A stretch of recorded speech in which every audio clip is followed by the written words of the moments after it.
Hello and welcome from Buenos Aires, Argentina to this episode of Crossing Borders with Nathan Lustig, where Nate has conversations with entrepreneurs doing business across borders and the people who support them, with a focus on those that have some connection to Latin America. My name is Josefina Dominguez and I am an editor for LatinList, an English language source for startup, venture capital, and tech news in Latin America.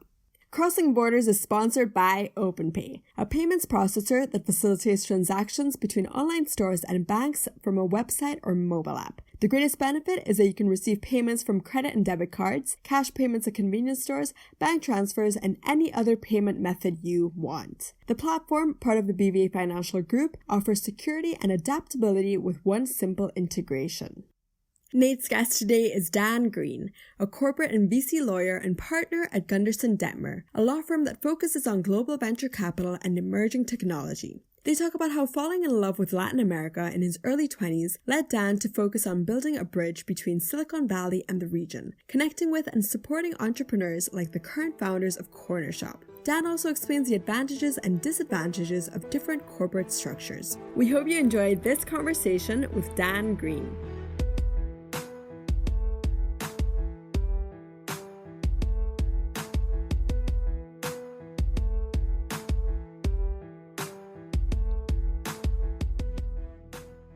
Hey, Dan, welcome to the podcast. Thanks for being willing to do it. Thanks, Nate. Appreciate it.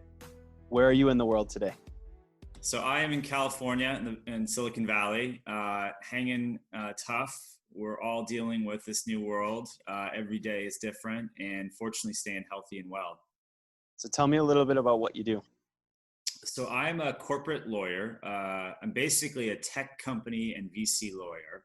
That focuses on Latin America as well as the US and other parts, and done it for about 21 years, practiced in and around Latin America for the last 15 or so years. Corporate partner at Gunderson Dettmer law firm, which is a law firm that really specializes in this area. That's all we do. We do VC fund formation, we do deployment of VC capital, we do company side work, and then we do all the areas of support around that, such as IP and tax and benefits and M&A. And how does a guy who's based in Silicon Valley end up specializing in LATAM tech? So for me, it was about my personal story. I grew up in California, went to Stanford as an undergrad, had traveled a bunch as a kid, loved traveling, spent a fair amount of time in Latin America as a kid in Mexico and Ecuador. And when I got to Stanford, they had a program, an exchange program, where your junior year, your third year, you could spend time in either Spain or Chile. And Chile was, for me, super intriguing because I had an aunt that had her own business when I was young, and she sold sonar equipment, fishing equipment, to help fishermen around the world identify schools of fish. And she would travel to Chile a lot to sell her products and come back and dazzle me with stories. And I was one of these kids that loved reading and atlases. And so I'd get out, open the atlas way before Wikipedia and look at this long, thin country that kind of looked like California in some ways. And that's like the mirror image of where I'm living. I want to go there at some point. And so fast forward to when I was 20 as a university student, ended up going there, meeting my now wife of 21 years. In the third week I was there, I met a good mutual friend of ours, Sam Achman, in the second week that I was there, and just sort of fell in love with my wife, with the country, with the culture, and traveled a lot from other parts of the region. And my wife and I dated long distance for 4.5 years, way before Zoom or Skype. I would have killed for Skype. Spent a pretty fortune on phone cards, which was like $1 a minute just to call my wife for 30 seconds or get her brother and say she's not there, like, oh shoot. So we did that, we made it work. We got married in 98, and kind of that planted the seed for me that I want to do something with my career that connects Latin America to whatever I'm doing. So I went to law school, spent some time in London, came back to the Valley in 2004, have been here since then. And when I got here, I kind of threw myself into the world of startups and venture capital. But at that time, there was nothing to do with Latin America. And I looked around and I'm like, man, I really want to do something with Latin America. Like, how can I do this? And at that time, I could see that there were lawyers who were connecting Israeli entrepreneurs with VCs in the Valley, or Chinese or Indian entrepreneurs. And so slowly over many, many years, started to pour myself into this idea that I can be a bridge builder. I can be somebody from a legal perspective that can help companies and capital get connected, help companies grow. And the first real interesting client I worked with was a company called Needish, or Clan Descuento, which the founders are now the founders of Cornershop. And in 2007, we started working together and building this bridge and helping them get the right legal structure in place, get financed, helping them deal with the nuances of what's a Latin American investor look for, what's a US investor look for, how do we try to bridge that? And they sold their business to Groupon over 2 different transactions, ended up being a nice success story. And like anything in this small community, word of mouth matters. And so they put me in touch with other investors, and I would jump on other founders, and I would jump on planes and meet new people. And I got connected to Endeavor around 2010, and they really opened up this whole new world for me of high impact entrepreneurship and people that were doing amazing things in Santiago and Buenos Aires and Mexico City and Bogota. And so for me, the last 13 years, 14 years have been the most enjoyable phase of my career, because I'm truly doing what I enjoy. And I'm firmly situated in the Valley. I've got deep friendships and connections here. And I also have deep friendships and connections in LATAM. And being able to marry those two is a lot of fun. You talked a little bit about the fact that when you first started in 2007, there just wasn't all that much going on. And then there's been this explosion in growth over the last 13 years. Talk a little bit about some of those changes you've seen in the ecosystem and why it's interesting now for US investors in going into LATAM. Yeah, vastly different landscape today. Obviously, technology has changed so much of how we interact, broadband, access to mobile phones, e-commerce, trusting in e-commerce, trusting in giving up your financial information to a site that will safeguard it and allow you to transact in a way that's much more seamless. Like, none of that really existed in 2007. Yes, there had been the initial wave of the dot-com era #1 with Mercado Libre and some of the other Despegar, et cetera. That wave had more or less washed through by 2004 to 2007. And there was a lot of broken trust along that path. And so it took a long, long time before that trust was regained. And a lot of it was awakening to this massive market opportunity, driving costs down, allowing technology to get into the hands of a wider group of people, the high income earners, but a growing middle class. And so it started with Brazil, as much of Latin America starts with Brazil. The idea that there's this massive untapped market in financial services or in e-commerce or in health or education, or pick a number of verticals. And so Brazil really awoke to the idea that US investors awoke to the idea that Brazil was an interesting market. Of course, as any place in Latin America, there are these wild swings and ups and downs, and Brazil was the hottest thing on the planet, and then became the most dramatic fall, back up again.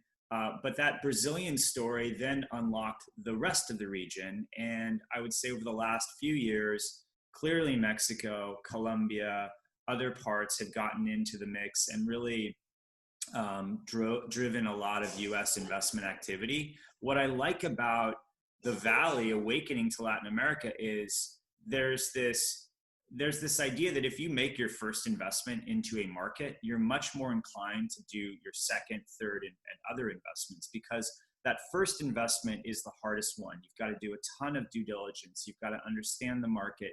You've got to understand how you can help. As a US investor, what I would hear 10 years ago was, I met this amazing entrepreneur. He's Stanford MBA, went back to his home country. He's building a really cool company. I don't know how I can help him. I don't know the first thing about the small and medium sized lending space in Brazil or Mexico. I know that space really well in the US. I can't help him. And it would take people like Matt Kohler and others who were willing to jump on planes. This is many years ago, and made an investment in Peixe Urbano.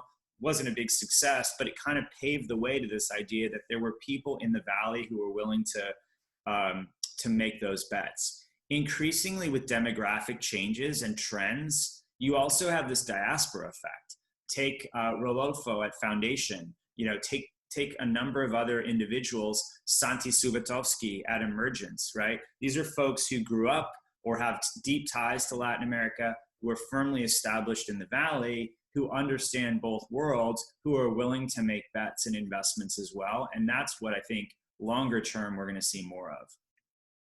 Yeah, it's been a wild ride, and it's really great to see more, both the diaspora coming back to invest, but then also just kind of US people who have no connection to the region starting to do it. And wanted to drill down a little bit into the kind of maybe help some of the US funds that are looking at either making their first investment in the region or are just kind of getting started, to kind of clear up some of the due diligence stuff and some of the structuring issues that we see in the region. So one of the biggest themes or things that come up when companies are in LATAM and thinking about raising US money is, what corporate structure should they have?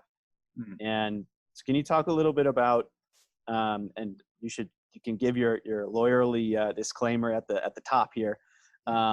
What advice would you give to first the founder that's just getting started? What should they be thinking about? And then also just overall on structure, what are the things that make sense and the downsides of and upsides of certain structures? Yeah, you're absolutely right, Nate. This question about what legal structure I should have as a founder of a LATAM operating business is often the most vexing and interesting question, and one that if you solve correctly can save millions or even more in terms of taxes and costs down the road. And if you don't solve correctly, can be very costly as well. The hard thing is having that crystal ball in the early stage of a business when you really don't know, what path I'm on, how much I'm going to raise, who am I going to raise from, and what's my operating and exit path. But the more clarity you have on some of those questions, the more guidance that someone like us or your other advisors can provide you. Fundamentally, the cool thing about LATAM and the work that the two of us and many others do is there is this emerging standard. And I would say the local VC funds like CASEC and Monashis and others who really know the local markets have played an important role in this. We're trying to standardize this idea that for many companies, there is truly a best structure. It's not a one size fits all. And that lawyerly disclaimer is like, I can't give the same advice to every situation because circumstances truly differ case by case. But I would say in the last 5 or 8 years, there's been an emerging structure around this idea that you should have a Cayman holding company where all of your investors and your founders and your ESOP, your stock option plan, and your other common shareholders sit. And below that, you have an intermediate holding company, typically a Delaware limited liability company or LLC. And below that, you have your operating subsidiary or other subsidiaries that all sit as sisters below the Delaware LLC. There's a lot of thought and structuring that goes into that. The idea being that Cayman is very similar to Delaware. Delaware, as you probably know, for 99% of US startups is the choice where they set up. It's a Delaware corporation that they use. And US investors are very comfortable with that. And there's plenty of reasons. We don't have to go into why Delaware makes sense. It's got good corporate laws, good tax regime, great predictability, good jurisprudence, all that stuff. Cayman has sort of modeled its corporate laws off of Delaware. But in a LATAM context, there's one big distinction between a Delaware corporation and a Cayman holding company, and that's tax. And if you end up selling your business to a local LATAM buyer or to a non-US buyer, and that buyer doesn't want to buy the holding company, they don't want to buy, for example, if you have a Delaware corporation, they may not want to buy your Delaware corporation shares. They may want to buy the assets or the subsidiaries beneath that. And in that case, the difference between having a Cayman structure and a Delaware corporation structure at the top is vast. It's 21% US federal corporate tax that the Delaware company would pay on the sale of the shares or the assets. Cayman has no corporate or shareholder level tax. So right there, you're saving 21% on, potentially a multi-million, hundreds of millions of dollars of exit. You can clearly, do the math and realize it is a huge potential tax savings having a Cayman company. Now, the caveat to that is if you know with certainty that your buyer is going to be a US buyer, or with certainty that the buyer is comfortable buying Delaware corporation shares, which is what we did when we sold Needish to Groupon 10 years ago. They bought the Delaware corporation. And in that case, there's only one level of tax, and you don't pay the 21% that I mentioned before. You pay whatever the shareholder level tax is, which, by the way, you also pay in the 21% example. So there's actually two levels of tax I should have mentioned. But most founders, most companies don't have the crystal ball. They don't know with certainty how their exit's going to be structured. And so Cayman provides more flexibility down the road. Now, the question becomes, when you set up this Cayman structure, let's assume that it makes sense for most entrepreneurs.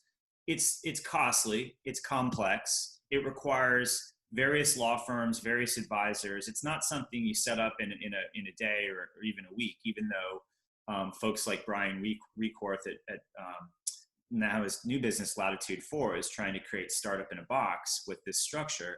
It's still fairly complex. There's only so many things you can do to streamline it. And so if you're an early stage company just getting started, maybe you've only raised a couple $100,000 from friends and family, from business angels. For many companies, it doesn't make sense to set up this Cayman holding company because it's overkill and it's too expensive. So oftentimes you'll use like a hybrid structure. You'll start with a Delaware LLC, and you'll have the local subsidiary underneath the LLC, or you'll just simply start with a local operating company, knowing that at some point you're going to have to add the remaining pieces to the equation, but you'll do so when you're raising 2, 3, 4 million or more, and the costs can be justified. So we try to take a pretty practical approach to the idea that this holding company structure doesn't make sense for the super early entrepreneur, but it does make sense for companies that have clear line of sight to raising several $million at least from international investors. And international investors just simply won't invest in a local subsidiary or local structure because they're not comfortable with that. And this is where private venture capital kind of diverge a little bit. I think in the private equity space, PE investors are a little bit more comfortable investing into a Mexican SAPI or a Colombian SAS or a Chilean SPA, the local entities there. Because oftentimes the dollar amounts are very significant. They have decades of track record and they're comfortable with that legal risk. VCs, in particular US VCs, but even international and other VCs, aren't comfortable with that. And I don't see them getting comfortable with that anytime soon. There's really important reasons why they opt for Delaware or Cayman. So correct me if I'm wrong on a couple things here. One thing that we hear from entrepreneurs and sometimes from US VCs is they'll say, hey, you may want to do a Cayman, but we don't really understand it yet. So just do your Delaware C Corp for today and then move to the Cayman. My understanding is you can't do that without a lot of issues. Talk a little bit about that. Yeah, the Delaware Corporation is kind of like Hotel California. You check into it and it's really hard to check out. Meaning it sounds great and it is great for US companies, but if you set up as a Delaware corporation your LATAM business, and let's say a year from then you've grown, you've gotten some nice appreciation in the value, and you want to raise money from Kazakh or from a local VC who wants you to flip to a Cayman structure, that flip is taxable by its very nature. The US doesn't like outbound flips from Delaware to something outside of the US. And we have very punitive tax laws that basically say that's a liquidation of the company and we're going to tax you on the appreciation of gain. And that's basically a non-starter for companies that are, raising venture capital, but that are not exiting.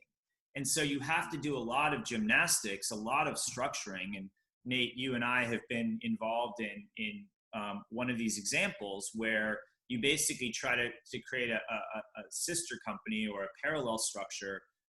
You freeze the Delaware corporation so that the double tax is limited amount of the appreciation in that moment in time. You set up another Cayman entity, and the additional appreciation is single taxed.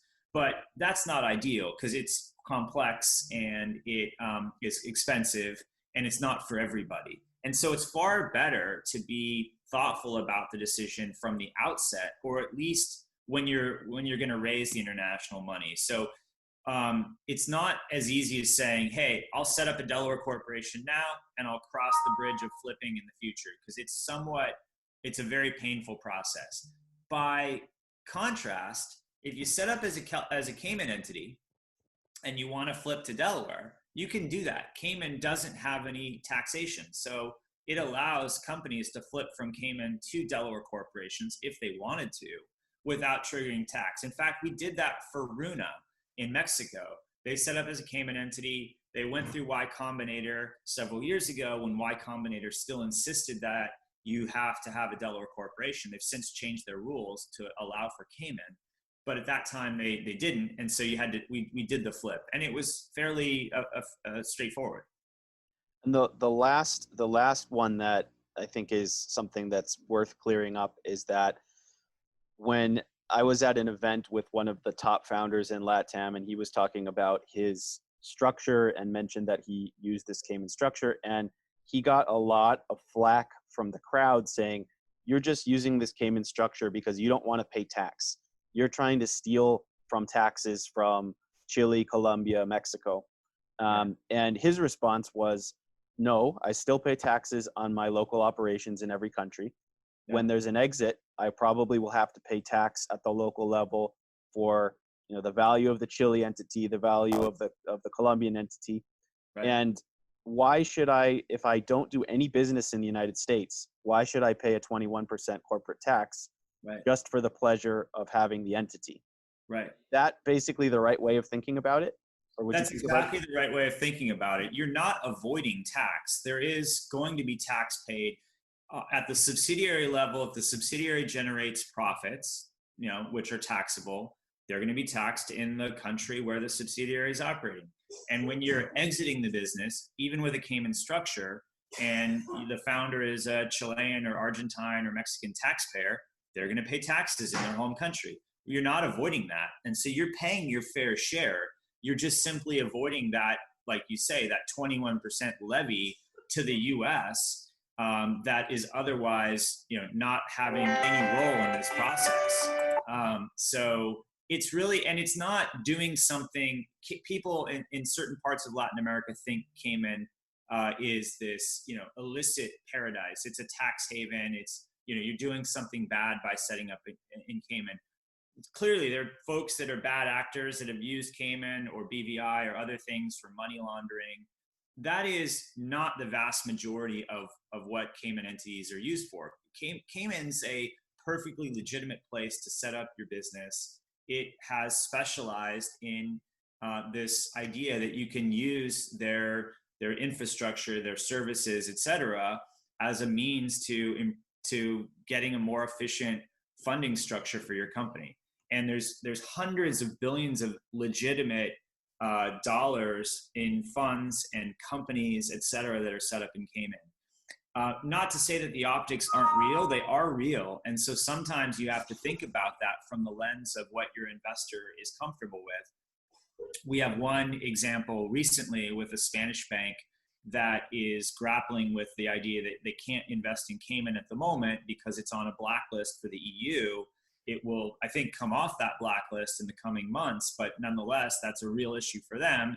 And so you have to think about different structures. So it is not one size fits all, but I think for the vast majority of companies today in LATAM, we're seeing the Cayman structure emerge. So we could go on for hours with war stories and interesting things from LATAM, but we're going to cut it here for now. We should definitely do a round two some point in the future and focus more on your story and some of the more actionable advice to founders in the region.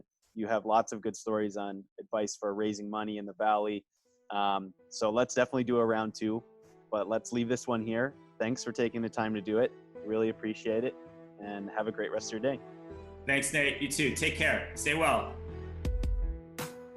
Thanks again for listening to this episode of Crossing Borders with our guest, Dan Green. And thank you to Angel Andraca for producing this podcast. If you enjoyed this episode, please share with a friend and give us a rating on iTunes or wherever you listen to podcasts. It's the best way to share what's going on in Latin America's ecosystem.